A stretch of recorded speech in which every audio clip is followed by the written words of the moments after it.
Class 9th chemistry का chapter number ये 1 है, हमारे आसपास के पदार्थ। चलिए इसका क्वेश्चन आंसर आज हम लोग करने वाले हैं पूरे डीपली में। देखिए दिया हुआ है, निम्नलिखित में से कौन सा पदार्थ है? कुर्सी, वायु, स्नेह, गंध, घृणा, बादाम, विचार, शीत, नींबू, पानी, इत की सुगंध।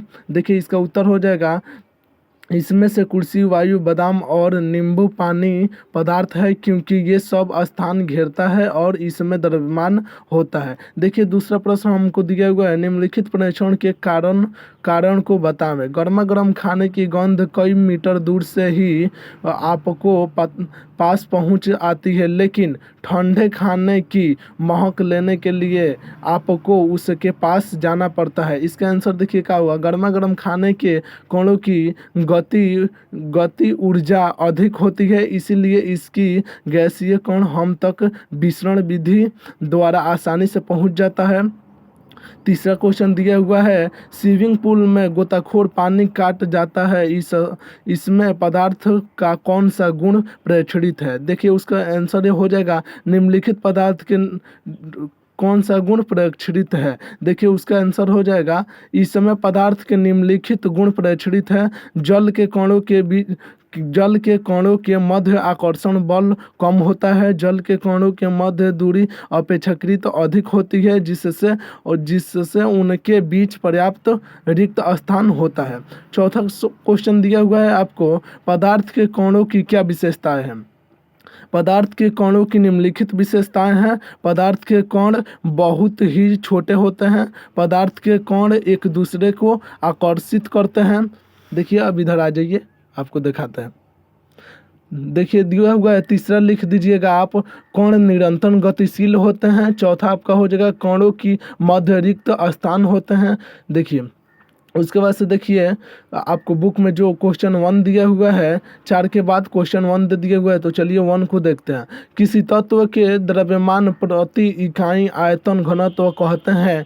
घनत्व बराबर द्रव्यमान या आयतन। बढ़ते हुए घनत्व को कम में निम्नलिखित को व्यावसायिक करें। वायु, चिमनी का धुआं, शहद, जल, चाक, रुई, लोहा। देखिए उसका आंसर आप लिख दीजिएगा, बढ़ते हुए घनत्व का क्रम इस प्रकार होगा, वायु, चिमनी इस प्रकार होगा, सबसे घनत्व होगा कम वायु का, उसके बाद घनत्व होगा चिमनी के धुएं का, और उसके बाद घनत्व कम होगा रुई का, और उससे भी कम घनत्व होगा जल का, और उससे भी घनत्व कम होगा आपका शहद का।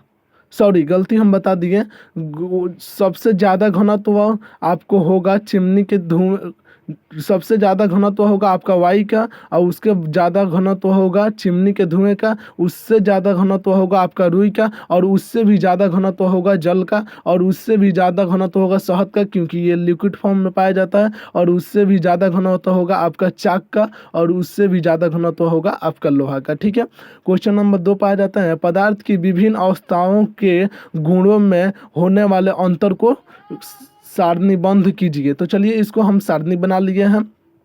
यहाँ पर ठोस, यहाँ पर द्रव, यहाँ पर गैस दे दिए हैं। तो देखिए अंतर इसमें बताना है, तो देखिए आकार एवं आयतन निश्चित होता है। देखिए ठोस का आकार एवं आयतन निश्चित होता है, और द्रव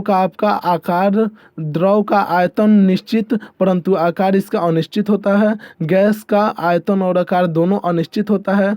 दूसरा ठोस में अंतर आप लिख दीजिएगा, पदार्थ के कणों बहुत ही पास होता है, और आप द्रव में लिख दीजिएगा, पदार्थ के कण अपेक्षाकृत अधिक दूरी पर होता है, और आप गैस में लिख सकते हैं, पदार्थ के कण बहुत अधिक दूरी पर होते हैं।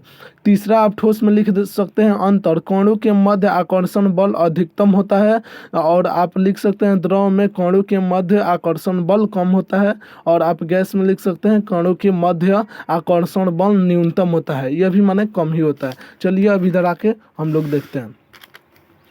तो देखिए दिया हुआ है, 2 का बी नंबर क्वेश्चन दिया हुआ है, निम्नलिखित पर टिप्पणी कीजिए। दृढ़ता, संपीड्यता, सरलता, बर्तन में गैस का भरना, आकार, गतिज ऊर्जा, घनत्व।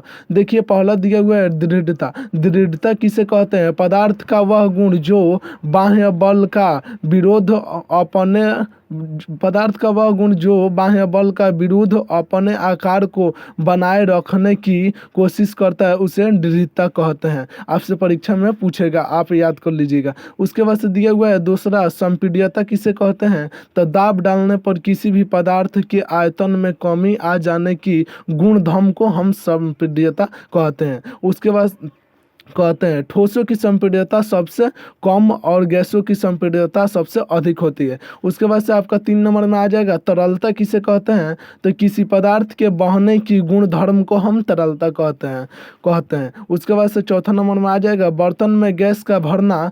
तो आप लिख दीजिएगा, जब किसी गैस को बर्तन में भरा जाता है तो इसके कण बर्तन के संपूर्ण स्थान घेर लेते हैं, उसे हम बर्तन में भरना कहते हैं। उसके बाद से पांचवा आ जाएगा आपका आकार।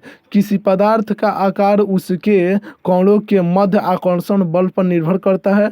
उसके बाद से आपका आ जाएगा गतिज ऊर्जा किसे कहते हैं? हम डैश देकर लिखे हुए हैं, तो आप मने क्वेश्चन मार्क बनाकर भी लिख सकते हैं। गतिज ऊर्जा किसे कहते हैं? तो किसी वस्तु में अपनी गति के कारण जो ऊर्जा होती है उसे हम गतिज ऊर्जा कहते हैं। ठीक है, आपको इतना समझ में आ गया। अब देखिए घनत्व क्या है? तो द्रव्यमान प्रति इकाई आयतन को ही हम घनत्व कहते हैं। घनत्व किसे कहते हैं? द्रव्यमान प्रति इकाई आयतन को घनत्व कहा जाता है। घनत्व का एक फार्मूला होता है जो आप लोग याद रख लीजिएगा, घनत्व बराबर द्रव्यमान बटा आयतन। देखिए दिया हुआ है तीन का प्रश्न नंबर 3 का ए नंबर दिया हुआ है आपको।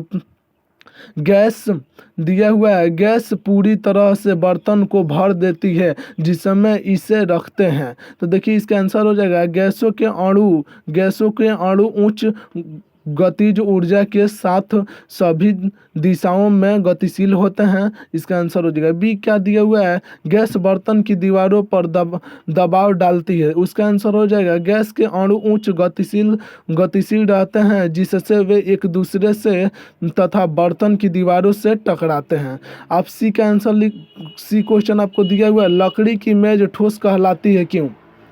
उसका आंसर आप लिख सकते हैं, देखिए लकड़ी की मेज का आकार और आयतन दोनों निश्चित होता है। यह कठोर होता है जिसे दबाया नहीं जा सकता, इसीलिए इसे हम लकड़ी की मेज ठोस कहलाती है। देखिए ऑब्जेक्टिव दिया हुआ है, निम्नलिखित तापमान को सेल्सियस में बदलें। तो देखिए 300 केल्विन दिया हुआ है और 573 केल्विन दिया हुआ है। इसको उत्तर में हम लिख लेंगे।